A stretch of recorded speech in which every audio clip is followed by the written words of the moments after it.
और इन 3 क्लासेस में मैं अपने इस चैनल पे पूरा कंप्लीट बेसिक आपको इंफॉर्मेशन देना चाहती हूँ कि इंग्लिश को हम शुरुआत कहाँ से करते हैं और कैसे करेंगे और आप पढ़ोगे कैसे। सबसे पहले आपको मैं 2-3 चीजें बताना चाहूंगी। अगर आप किसी एग्जाम की तैयारी कर रहे हो, कभी इस बैच में एडमिशन लेना, अगर आपका मकसद स्पोकन है, इन सबसे दूर रहो। चलो अब आ जाओ। जो मैंने आपको कहा कि भाई इंग्लिश क्या है, बेटा इंग्लिश एक लैंग्वेज है और ये इंग्लिश लैंग्वेज में क्या है, तो बेटा हर भाषा का एक अल्फाबेट होता है। अब अल्फाबेट होता है बेटा, याद रखना। अब सुनो, सबसे पहला क्वेश्चन यहीं पर है जो एग्जाम का आया हुआ है। मैं बताऊं आपको सबसे पहला क्वेश्चन एग्जाम का क्वेश्चन है।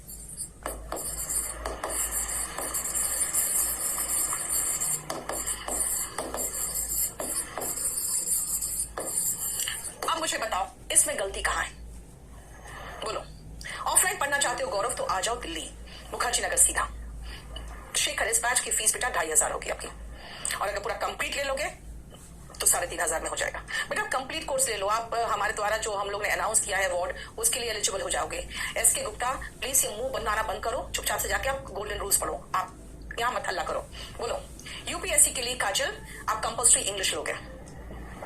चलो बताओ क्या मिस्टेक है इसमें। Very good Mansi, very good very good. मैंने कहा पहला क्वेश्चन यहीं पर है।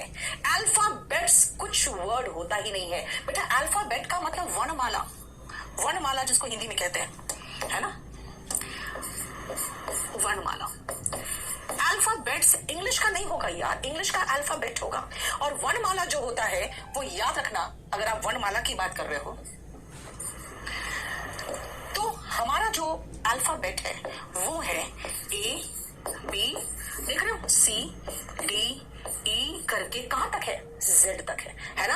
अब देखो ये कैपिटल लेटर में लिख रही हूं, जी H I J K L M N O P Q R S T U V W X Y and Z. आप कहोगे मैम इतना तो हमें आता है, आप इतना क्यों लिख रहे हो? बेटा मैं आपको हर लेटर को दिखा रही हूं कैसे बनाया मैंने। कैपिटल है ये, इनको हम कैपिटल लेटर्स कहते हैं।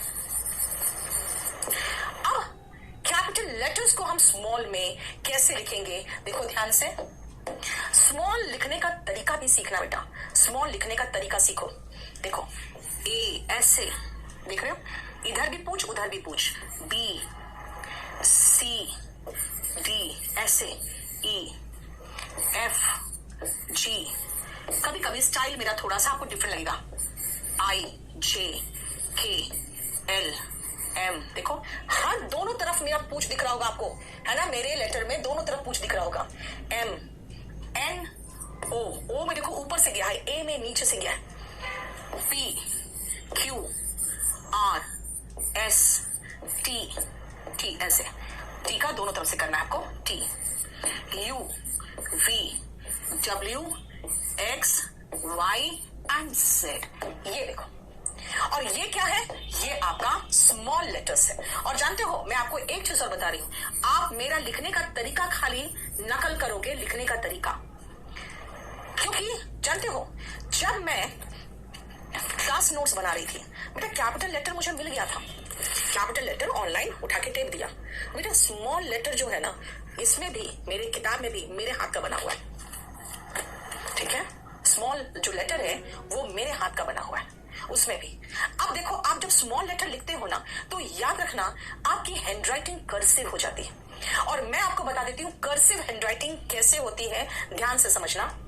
अगर मैं कर्सिव की बात करूं तो बेटा कर्सिव हैंडराइटिंग इसीलिए लिखा जाता है क्योंकि आप कहोगे मैम कर्सिव हैंडराइटिंग नहीं लिखे तो क्या फर्क पड़ता है? कोई फर्क नहीं पड़ता बेटा, बस खाली यही फर्क पड़ेगा कि लोग कहेंगे कि ये जो बंदा है ना, इसका बेसिक एजुकेशन कोई बुरा छाप स्कूल में हुआ है, बस और कुछ नहीं। ड्यूरेशन हर्षित मान के चलो बेटा 7 से 8 महीना आराम से लगेगा, ठीक है। और याद रखना ये आपको मैं सिर्फ तरीका बता रही हूँ आपका नोट्स बनाने का। अदरवाइज आप कहोगे मैम आप हैंडराइटिंग पर जोर क्यों दे रहे हो? मैं कहूंगी मत करो यार, ऑब्जेक्टिव एग्जाम है, मेरा क्या जाता है। लेकिन अगर एक बात कहो, मैं आपको टेंस पढ़ाऊं और आपको स्पोकन आ जाए थोड़ा, मैं कंडीशनल सेंटेंस पढ़ाऊं तो मजेदार सेंटेंसेस मैं आपको अगर करा दूं तो अच्छा लगेगा ना, मजेदार सेंटेंसेस। जैसे आज क्लास में कंडीशनल सेंटेंस में पढ़ा रही थी 4 से 5:30 के बीच में, तो एक ने कहा कि अगर मैं कटरीना कैफ को मैं गोली मार देता क्योंकि उसने शादी की है विकी कौशल से। मैंने कहा देखो कंडीशनल सेंटेंस ऐसे बनाओ कि अगर मैं सलमान खान होता तो मैंने कटरीना कैफ को गोली मार दी होती। कंडीशनल सेंटेंस बन गया, पूरा क्लास भी हंस गया और पूरा क्लास हंस के भी उन्होंने वही स्ट्रक्चर जो मैंने दिया था उसमें सेंटेंस भी बना के दे दिया। तो बेटा मजेदार तो यही चीज होता है ना कि आप अगर इंग्लिश सीख रहे हो तो बेटा एक भाषा सीख रहे हो। ऑब्जेक्टिव एग्जाम मेरा टारगेट है, मैं वही पढ़ाऊंगी जिससे आपका इंग्लिश निकले। आज जैसे मैंने कंडीशनल सेंटेंस पूरा खत्म कराया, मैंने कहा जाओ वॉल्यूम 1 से कंडीशनल सेंटेंस का पूरा क्वेश्चन बना लेना, हर क्वेश्चन बन जाएगा, आपसे कुछ भी नहीं छूटेगा। पढ़ाने के बाद, चैप्टर खत्म करने के बाद मैं आपको पूरा कंप्लीट अच्छे से बता दूंगी, जाओ सब कुछ निकल जाएगा। लेकिन बेटा जब आप लिख रहे हो तो कहीं से ये पता चले कि यार ये तो बुरा छाप स्कूल का प्रोडक्ट है, क्या जरूरी है। इसीलिए अगर आप अपने हाथ से भी नोट्स बनाओगे तो मैं ये कहूंगी कि थोड़ा सा ध्यान रखना कि हैंडराइटिंग आपका कर्सिव हो। जैसे जब कर्सिव हैंडराइटिंग लिखते हो तो ये होता है, देखो तो मैंने कहा ना आपको कि बेटा दोनों तरफ से पूंछ निकला है। क्यों? अब सिर्फ मैं हाथ उठाऊंगी डॉट करने के लिए, देखो देख रहे हो, हाथ उठाऊंगी क्रॉस करने के लिए, बस ये लो, ये कर्सिव हैंडराइटिंग है। So always remember cursive handwriting का मतलब ही होता है कि आपका पेन नहीं उठना चाहिए और ये कर्सिव हैंडराइटिंग आपके कॉपी में होना चाहिए। आप कहोगे मैम अगर कैपिटल लेटर और स्मॉल लेटर दोनों आप बता रहे हो तो फिर दोनों अलग अलग कहां यूज करेंगे। याद रखना जब आप लिखते हो तो बेटा कैपिटल लेटर से शुरुआत करते हैं एक वाक्य को। कैपिटल लेटर कहां आता है? शुरुआत में। शुरुआत का मतलब at the starting of the sentence, और शुरुआत का मतलब ये भी तो होता है फुल स्टॉप के बाद, है ना। एक सेंटेंस की शुरुआत में आएगा, इसका मतलब है कि फुल स्टॉप के बाद भी तो आएगा आफ्टर फुल स्टॉप, क्योंकि वहां भी सेंटेंस शुरू होता है। याद रखना कैपिटल लेटर प्रॉपर नाउन जो होते हैं ना, कहोगे मैम प्रॉपर नाउन क्या है? बेटा किसी व्यक्ति का एग्जैक्ट नाम वो कैपिटल लेटर से शुरू होता है, starts with a proper noun.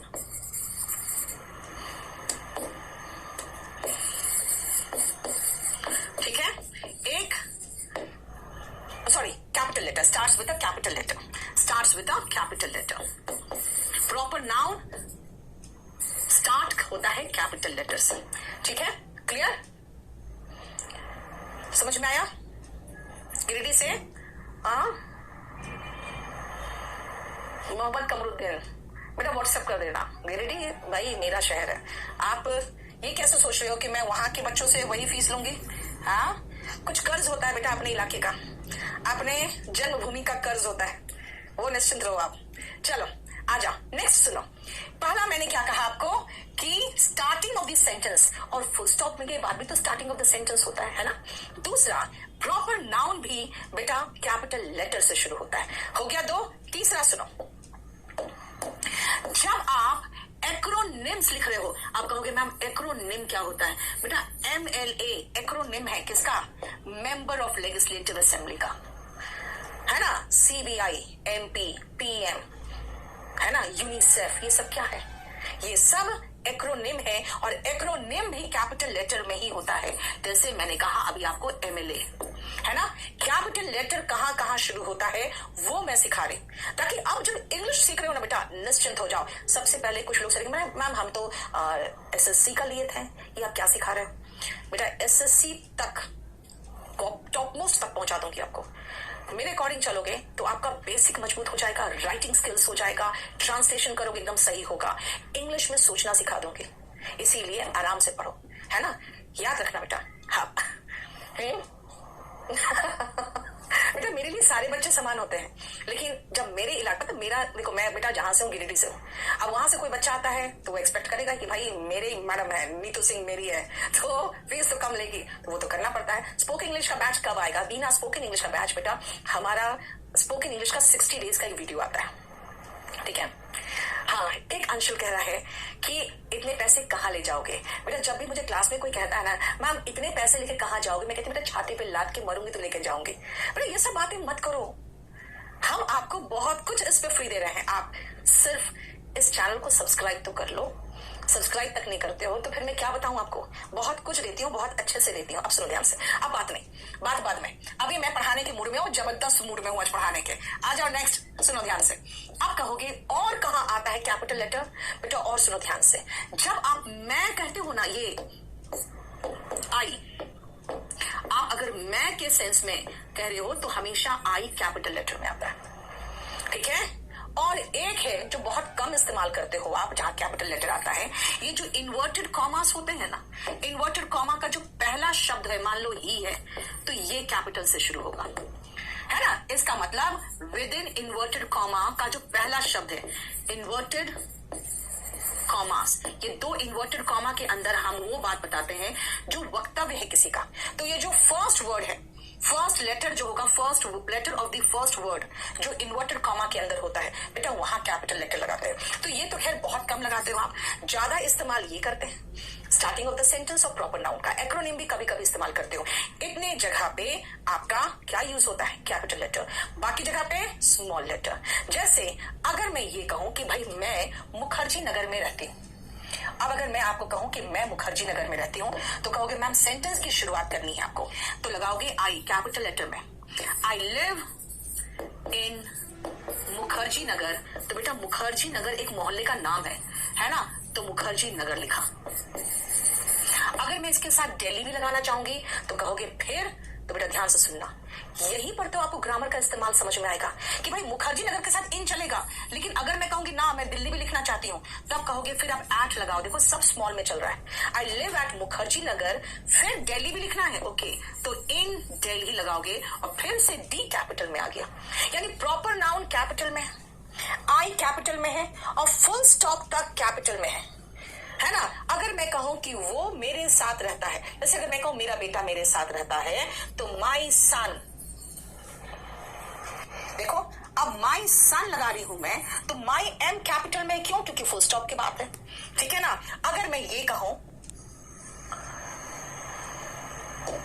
My sun studies in, अगर मैं आपको उसके स्कूल का नाम बताऊं और उसका स्कूल का नाम कोई एब्रिविएशन में, जैसे कि जीडी गोइंग का स्कूल है ना, तो मैं जी और डी बेटा कैपिटल लेटर में लगाऊंगी, क्योंकि एब्रिविएशन है ना, एक्रोनिम है, एक्रोनिम जीडी गोइंग का स्कूल, जीडी गोइंग का, और जी भी कैपिटल में होगा, है ना। जीडी भी कैपिटल में है, क्यों कैपिटल में है बताओ, क्योंकि ये एक्रोनिम है और प्रॉपर नाउन भी है भाई, स्कूल का नाम है, देखो ना। तो आपको ये समझ में आना चाहिए कि भाई हम जितने भी स्मॉल लेटर्स लिख रहे हैं सबको मैं कर्सिव हैंडराइटिंग में लिख रही हूं। प्रॉपर नाउन कैपिटल लेटर में, शहर का नाम कैपिटल लेटर में, फुल स्टॉप के बाद कैपिटल लेटर, सन स्टडीज पूरा सब शॉर्ट है, जीडी देखो जीडी यानी कि ये हो गया हमारा क्या, एक्रोनिम कैपिटल लेटर में, स्कूल का नाम है इसीलिए देखो कैपिटल लेटर में, ठीक है। बोलो समझ में आया, बोलो। और ये स्कूल को भी एस में लगा दो कैपिटल में, क्योंकि अभी तो मैं जीडी गोइंग का स्कूल नाम लिख रही हूँ, खाली स्कूल थोड़ी लिख रही हूँ, ठीक है। क्लियर हो गया। अब सुनो, अब चलते हैं कि ये तो हमने आपको बेसिक बताया ताकि आप नोट्स जब बनाओ ना तो कम से कम कैपिटल लेटर और स्मॉल लेटर जान लो बेटा। बहुत गंदा लगता है सुन के, जब आपको देखते हैं ना कैपिटल लेटर स्मॉल लेटर का डिफरेंस पता नहीं, बहुत खराब लगता है। एक बार एक स्टूडेंट को मैंने कहा कि भाई कैपिटल लेटर नहीं, बड़ा नहीं, स्मॉल लेटर होगा, तो एस के बदले में क्या किया, फिर ऐसे कर दिया। अरे भाई ये दोनों कैपिटल है, फॉन्ट साइज छोटा कर रहे हो, स्मॉल लेटर ये होता है, ठीक है। इसीलिए आपको ये सब पता होना चाहिए, ये बेसिक कॉन्सेप्ट है। अब चलो इंग्लिश में, कि अगर आपको मैं इंग्लिश में ग्रामर पढ़ाने जा रही हूं तो भाई ग्रामर क्यों पढ़ाऊंगी, क्या रीजन क्या है, ग्रामर पढ़ाने का जरूरत क्या है मुझे। क्योंकि स्पोकन में बहुत लोग ये समझाते हैं कि भाई आप ग्रामर क्यों पढ़ोगे, आप खाली बोलो ना इंग्लिश सीख जाओगे। बेटा नहीं सीख पाओगे ऐसे इंग्लिश, आपको बेसिक स्ट्रक्चर तो आना चाहिए। आप बेसिक स्ट्रक्चर एंड वोकैबुलरी मिला के ही तो पढ़ पाओगे, बोल पाओगे। फिर वो लोग कहेंगे, अब स्पोकन वालों को भी मैं समझा दूं, अगर स्पोकन वाला कोई बैठा है तो कमरुद्दीन बार बार आप मत मैसेज करते रहो, आप वहां पे बोल दो, आपको कर देगा। अब इस तरह से बार बार आप लोग एक ही कमेंट मत करते रहो। अब सुनो ध्यान से, capital letter and small letter तो आना चाहिए, लेकिन अगर आप कहोगे कि इंग्लिश, तो बेटा याद रखना, अगर आप इस उम्र में यानी 20 साल 15 साल 17 साल में आप स्पोकन भी सीखना चाहोगे तो सबसे पहले आपको सेंटेंस का स्ट्रक्चर आना चाहिए। बहुत सारे टीचर्स बताते हैं आपको कि देखो आपने कभी एक हिंदी सीखा क्या? ग्रामर। बेटा हिंदी में तो आप एक समय में मम बोलते थे तो माँ समझ जाती थी कि पानी मांग रहा है। तो अब इस तरह के लैंग्वेज तो आप यूज नहीं कर सकते ना इस उम्र में। सब तो कहेगा यार या तो पागल या तो मंदबुद्धि। यानी आपको स्ट्रक्चर तो आना चाहिए और प्रॉपर वोकैबुलरी तो आना चाहिए। तो स्ट्रक्चर और वोकैबुलरी ये दोनों अगर आप इस्तेमाल करोगे तो आप सेंटेंस बनाओगे। यानी सबसे पहले आते हैं कि भाई अगर हम इंग्लिश बोलना चाहेंगे तो मैं एक सेंटेंस बनाना चाहूंगी। अब ये सेंटेंस देखो कैसे कैसे बन सकता है। अगर मैं सीधा कहूं जाओ, गो। अगर मैं कहूं मैं जाती हूं, आई गो। अगर मैं कहूं मैं पढ़ाती हूं, आई टीच। फिर पूछोगे क्या पढ़ाते हो? आई टीच इंग्लिश। देखो बड़ा होते जा रहा है आपका। आई टीच इंग्लिश। ठीक है। अगर आप कहोगे कहां जाते हो, अगर मैं कहूं I go to school, I go to college, I go to the university. ठीक है। अब होगा कि भाई क्यों जाते हो स्कूल आप, तो कहोगे I go to school to study. ठीक है। देख रहे हो सेंटेंस का स्ट्रक्चर बड़ा हो रहा है, राइट? सेंटेंस का स्ट्रक्चर बड़ा होता चला जा रहा है। सेंटेंस एक वर्ड से भी शुरू हो सकता है। भाई मीनिंगफुल होना चाहिए। Go, I go, subject plus verb. I teach, subject plus verb. अब बोलोगे सब्जेक्ट क्या होता है? I teach English, subject verb. फिर से ये क्या है? फिर से ये देखो क्या है? ऑब्जेक्ट है।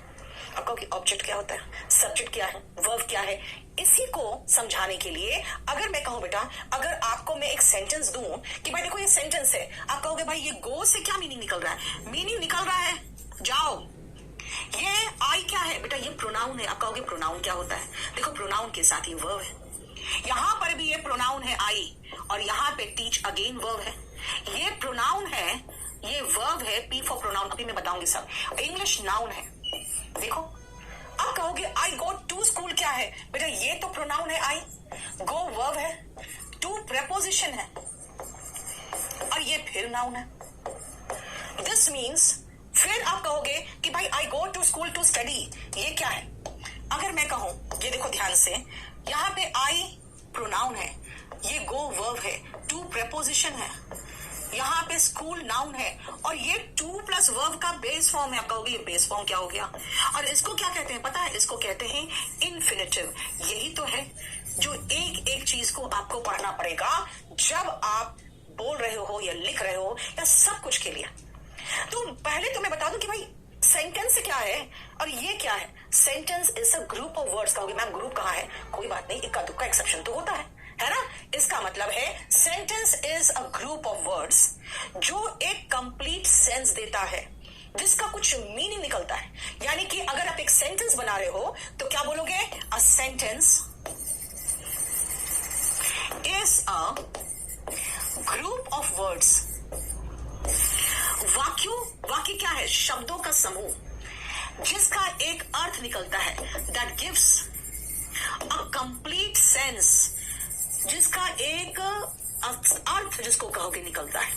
अगर मैं कहूं आई इंग्लिश टीच, बेटा ये भी ग्रुप ऑफ वर्ड्स है लेकिन इसका कोई मीनिंग नहीं है। आई टीच इंग्लिश, इसका मीनिंग है ना? यानी एक वाक्य क्या है? शब्दों का समूह। कैसा समूह? बेटा जिसका कुछ मीनिंग निकलता है।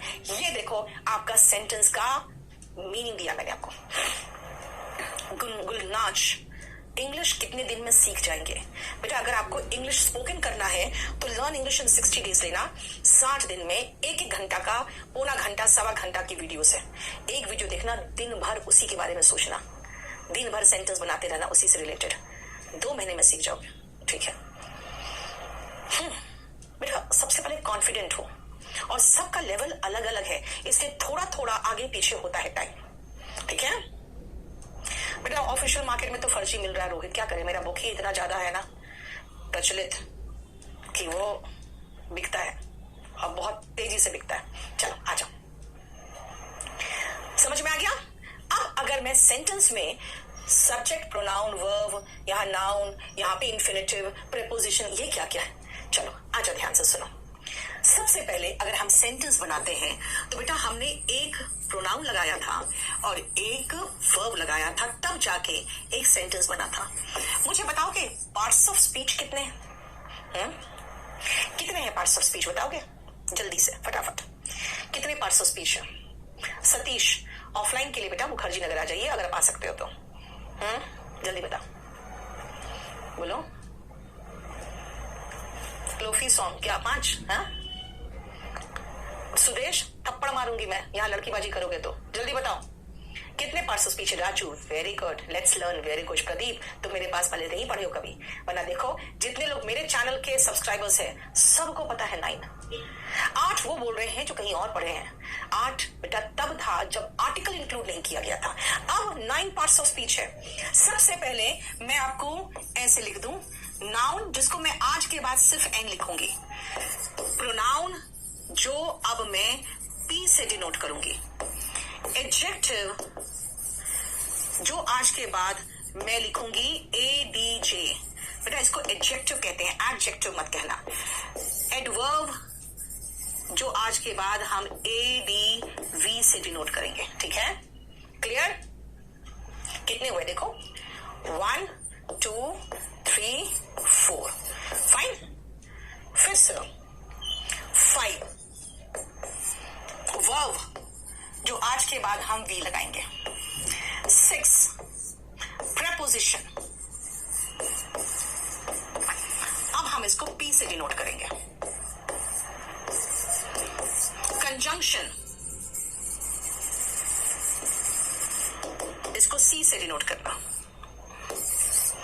इंटरजेक्शन, इंटरजेक्शन ये हमारा जरा इस्तेमाल होता भी नहीं है। और 9 है आर्टिकल। ये 9th जब आर्टिकल जोड़ा गया बेटा तब पता चला कि ओके 9 पार्ट्स ऑफ स्पीच है बेटा, 8 पार्ट्स ऑफ स्पीच नहीं है, 9 पार्ट्स ऑफ स्पीच है। ठीक है, यानी हमारे पास 9 पार्ट्स ऑफ स्पीच है। अब सुनो, जब आप चलो प्रोनाउन प्रेपोजिशन को PREP कर दो बेटा, प्रेपोजिशन को प्रोनाउन को भी पी किया हमने, है ना, प्रेपोजिशन PREP कर दो। अब सुनो ध्यान से, अब आओ, क्योंकि प्रेपोजिशन में ज्यादा इस्तेमाल नहीं करते हम लोग। ऐसे हम लोग जब सेंटेंस बनाते हैं ना तो ज्यादा नाउन प्रोनाउन वर्ब बस इसी में रहते हैं। अब सुनो ध्यान से, जब आपसे नाउन का डेफिनेशन पूछते हैं तो बच्चे कहते हैं a group of words that makes a complete sense, sentence है। और नाउन है the name of any person, place और थिंग। बेटा इतना बोलने की जरूरत ही नहीं है। अगर मैं ये पहली बार देखूंगी, कहूंगी भाई इसको क्या कहते हैं, इसका नाम क्या है ना। अब अगर मैं कहूंगी भाई ये बोर्ड क्या कहलाएगा, ये तो व्हाइट बोर्ड भी नहीं है, ब्लैक बोर्ड भी नहीं है, ये बोर्ड क्या कहलाएगा, तो फिर इसका नाम कहा कि इसका नाम डिजिटल बोर्ड है। ओके, तो फिर ये क्या है, तो ये मार्कर है, डिजिटल बोर्ड का मार्कर है। ओके फाइन, अच्छा इसको क्या कहते हैं, तो कहेंगे फिर इसका नाम क्या है। क्योंकि कोई भी चीज अगर नया दिखता है, जैसे मान लो हम पहले से जमाने से पढ़ा रहे हैं, तो मुझे नहीं पता भाई ये क्या है, तो मैं पूछूंगी ये क्या है। यानी सब चीज को जब पहली बार देखते हो तो पूछते भाई ये है क्या, तो वो तो नाउन ही तो हुआ। यानी जब भी कोई चीज पहली बार दिखता है आप उसका नाम पूछते हो, वही जो नेमिंग वर्ड है ना उसी को नाउन कहते हैं।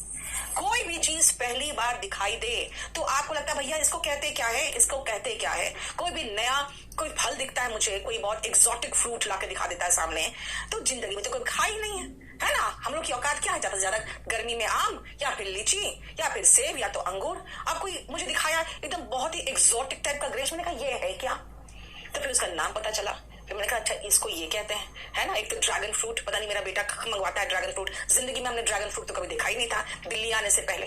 तो ये सब क्या है, जब पहली बार कुछ देखते हैं तो मैं पूछती हूँ इसको कहते क्या है। तो कभी कभी मुझे मेरा बेटा कहता है यार तू बहुत देहाती की तरह करती है। मैंने कहा यार नहीं देखा है कभी जिंदगी में तो मैं क्या बोलूं, मैं तो पूछूंगी भाई इसको कहते क्या है ना। तो कोई भी चीज बेटा पहली बार देखते हो तो नाम पूछते हो। नाम मतलब नाउन, अगर मुझे नाम नहीं मालूम है, मैं कहूंगी इसका नाम मैंने एक्स रख दिया, तो कहोगे अच्छा इसका नाम एक्स है, इसका मतलब कीवी। देखो यस है ना, ड्रैगन फ्रूट, कीवी, ये सब फ्रूट्स हम लोग देखे भी नहीं थे। नहीं, चलो अब सुनो, नाउन मतलब नेमिंग वर्ड। अब अगर मैं कहूं भाई इतने तरह के फल है, इतने तरह के फल है, और एक एक फल को मैं देख रही हूँ इतने ढेर सारे नाउन है, अब मैं एक प्रोनाउन लगाना चाहती हूँ हर फल के लिए, क्या होगा, इट। इतना लड़का है, इतना लड़का है, और सबके लिए एक मैं लगाना चाहूं तो ही। Avocado, yes Soumya, exotic fruits के नाम बता रही है आप सबको, एवोकाडो, कीवी, ड्रैगन फ्रूट, और बताओ, तो आप नाम बता रहे मुझे, है ना। अब मैं कहूंगी बेटा एवोकाडो के बदले में प्रोनाउन लगाएंगे तो क्या लगाएंगे, कहोगे इट। कीवी के बदले में इट, ग्रेप्स के बदले में ग्रेप्स नहीं, ग्रेप एक ही है ना, तो इट। एप्पल के बदले में इट, इसका मतलब है सबके लिए आप इट लगा रहे हो। दिस मीन्स कोई भी वर्ड जिसको नाउन के बदले में आए, नाउन कहता है भैया मैं हूं बॉस, मैं हूं मालिक, एक बार जाऊंगा, है ना। Once upon a time there lived a king. अब इस किंग के लिए जब भी स्टोरी में आएगा तो बेटा ही आएगा, है ना, क्योंकि प्रोनाउन कहता है कि मैं नाउन को रिप्लेस कर सकता हूं और मुझे ज्यादा नहीं चाहिए, सिर्फ 7 है, he, she, it, I, we, they, you, बस 7 प्रोनाउन से हम सारे नाउन्स को रिप्लेस कर सकते हैं। यही 7 प्रोनाउन है, ठीक है। यानी नाउन मतलब नाम, और नाम के बदले जो आएगा वो प्रोनाउन। अब एडजेक्टिव कहता है भाई मुझे पहचानो, तुम लड़का हो लेकिन मैं तुम्हारे आगे लगा दूंगा ना तो उसके बाद तुम्हारी क्वालिटी चेंज हो जाएगी। मैं कहूंगा अच्छा लड़का, लोग कहेंगे अच्छा। मैं कहूंगा स्मार्ट लड़का तो लोग देखेंगे। मैं कहूंगी बदतमीज लड़का तो लोग चिढ़ेंगे। मैं कहूंगी गंदा लड़का तो लोग दूर भागेंगे। एडजेक्टिव उस लड़का के बारे में कुछ कुछ बताता चला जा रहा है, यानी कि वो किसको क्वालिफाई कर रहा है, नाउन को।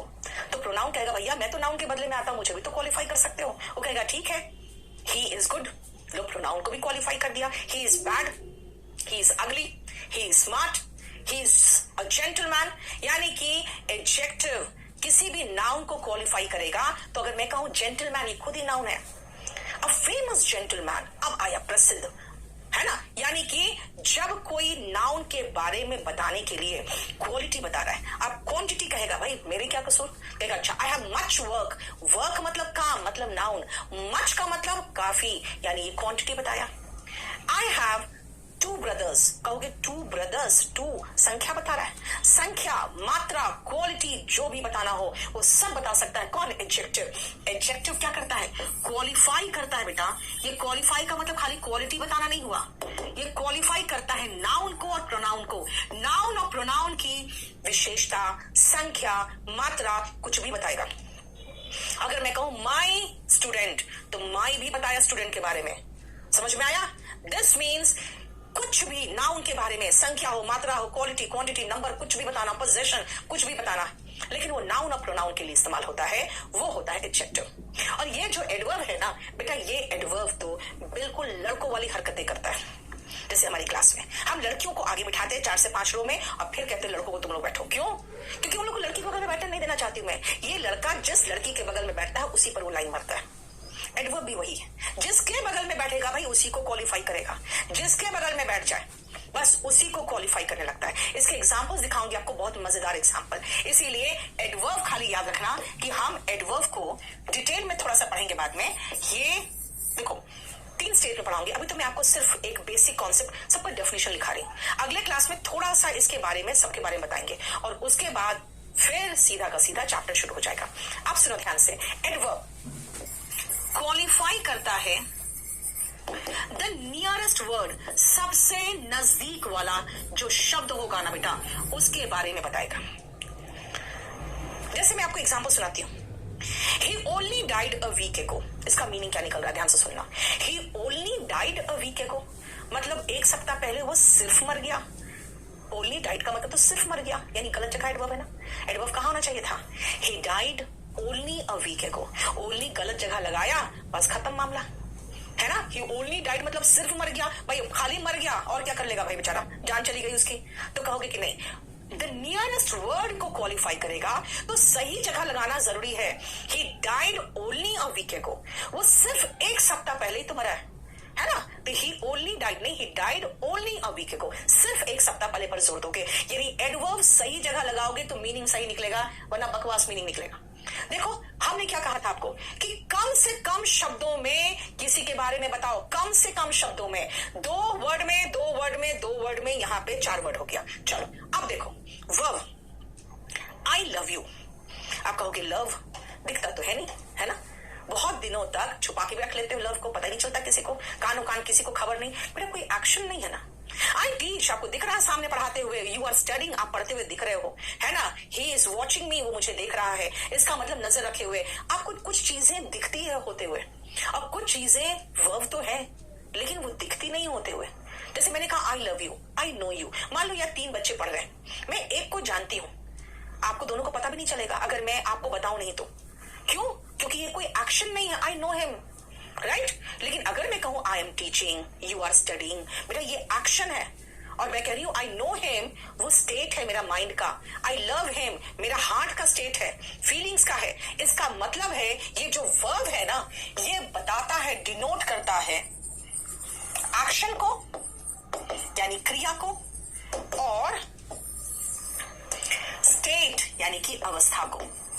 क्रिया और अवस्था, बेटा एक्शन का मतलब होता है कोई काम, जैसे मैं पढ़ा रही हूं, आपको क्रिया करते हुए दिख रही हूं, और मैं अगर किसी से प्यार करती हूं वो आपको दिखता थोड़ी है, वो तो स्टेट है, राइट। अब आओ preposition. The book is on the table, the book is under the table, the book is beside the table, the fan is over my bed, है ना। ये क्या है, पोजीशन ही तो बता रही हूं मैं।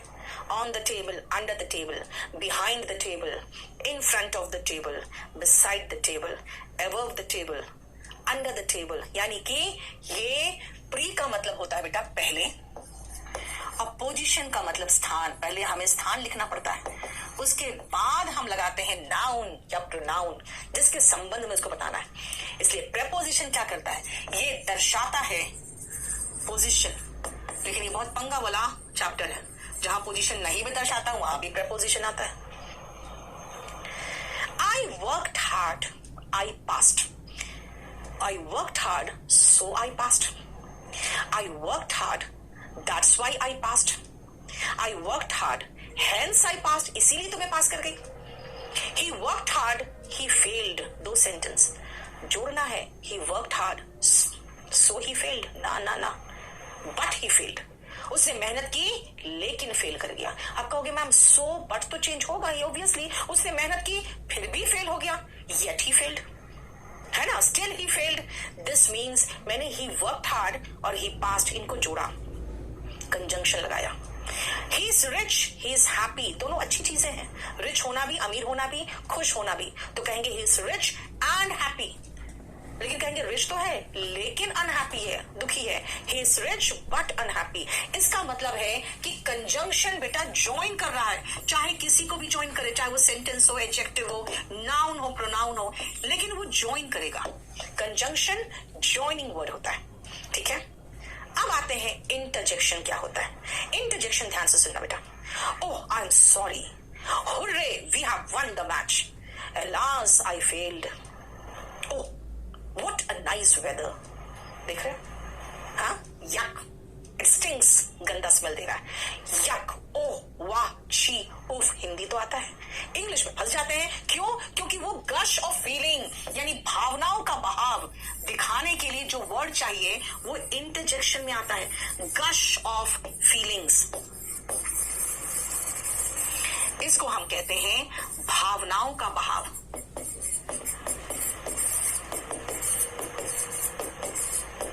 ठीक है, ये है इंटरजेक्शन में। और लास्ट बच गया आर्टिकल। बेटा ए एंड द आर्टिकल होता है, और इसका कोई डेफिनेशन नहीं है, इसका कोई हिंदी भी नहीं है, क्योंकि ये बाद में ऐड किया गया जब महसूस हुआ यार सेंटेंस अच्छा नहीं बन रहा है बिना आर्टिकल का। तो बोला गया भाई आर्टिकल लगा लो, कहां, नाउन के पहले, नाउन के पहले लगा लो, प्रीसीड्स नाउन, बस नाउन के पहले लगा लो, नहीं तो आपका सेंटेंस बहुत अच्छा नहीं लग रहा है। ए एंड द, बेटा दो प्रकार के आर्टिकल होते हैं, ए एंड इंडेफिनिट और द डेफिनिट, वो हम बाद में डिटेल में पढ़ाएंगे। आज जरा देखो, आप देख रहे हो मैक्सिमम 4 शब्दों में हमने आपको डेफिनेशन दे दिया, ठीक है। बेटा सबसे पहले डिसाइड करो आपको करना क्या है। अगर आप एग्जाम की तैयारी कराने चाहते हो, एग्जाम की तैयारी कर रहे हो, आपको समझ में आ रहा है जो मैं पढ़ा रही हूं, जैसे पढ़ा रही हूं, मेरी हैंडराइटिंग समझ में आ रही है और प्रॉपर तरीके से आपको कॉन्सेप्ट क्लियर हो रहा है, बेटा इस बैच में एडमिशन ले लो। ये इंग्लिश स्पेशल बैच है। अगर आप कहोगे नहीं मैम मुझे तो एबीसी के बाद कुछ नहीं आता है, बेटा प्लीज स्पोकन में जाके एडमिशन लो। 999 का कोर्स है, 1.5 महीना ढंग से उसको पढ़ो, आपको समझ में आ जाएगा कि बेसिक कॉन्सेप्ट क्या होता है, आपको समझ में आ जाएगा कि ट्रांसलेशन कैसे होता है, आपको जितना बोलचाल से रिलेटेड भाषा है ना पूरा कंप्लीट आ जाएगा। मतलब आप बता देती हूँ मैं बेटा 3-3.5 हजार वर्ड्स में और सिर्फ कुछ स्ट्रक्चर्स में आप पूरा इंग्लिश बोलना सीख सकते हो। अगर मैं कहूं कि ये है जो मैं आपको पढ़ाने जा रही हूँ स्पेशल बैच में, तो स्पोकन में बस इतना है जिससे आप बोलना सीख जाते हो। तो पहले आप डिसाइड करो आपको करना क्या है। दूसरी बात है, ये जो मैंने हाथ से लिखा है बेटा अभी ये आपको मिल जाएगा। लेकिन अगर आप कहोगे कि मैम ये जो आप पढ़ा रहे हो ये हमें कहाँ मिलेगा, तो मैं आपको बता दूं बेटा, आपको लिखना है लिखो, नहीं लिखना है मत लिखो, बिना हाथ का लिखा हुआ भी मिल जाएगा। और आपको मैं दिखा दूं, यही तो है जो मैंने आपको समझाया अभी कि इंग्लिश में मैंने कहा 26 लेटर्स होते हैं। अभी मैं ये पूरा पोर्शन में गई नहीं हूं, अभी मैं आऊंगी थोड़ी देर में। Capital letter, small letter, capital letter कहाँ इस्तेमाल होता है देखो यहाँ लिखा हुआ है मैंने। और उसके बाद ये सारा जो स्ट्रक्चर है ये बताना था मुझे, वो मैं अब नेक्स्ट क्लास में बताऊंगी। आज मैं आपको जो मैंने कराया था कि भाई देखो ये पार्ट्स ऑफ स्पीच, देखो यही तो है। आपको लिखना है लिखो, नहीं लिखना है मत लिखो। बहुत अच्छे से ऐसे बिल्कुल मतलब फिगर में सब कुछ बना हुआ अच्छे से आपको मिल जाएगा। अगर आप कहोगे कि मैम ये कहाँ मिलेगा, तो बेटा ये सारा आपको मिलेगा पीडीएफ में। और कहोगे भाई हमसे पीडीएफ में मैम पढ़ा नहीं जाता है,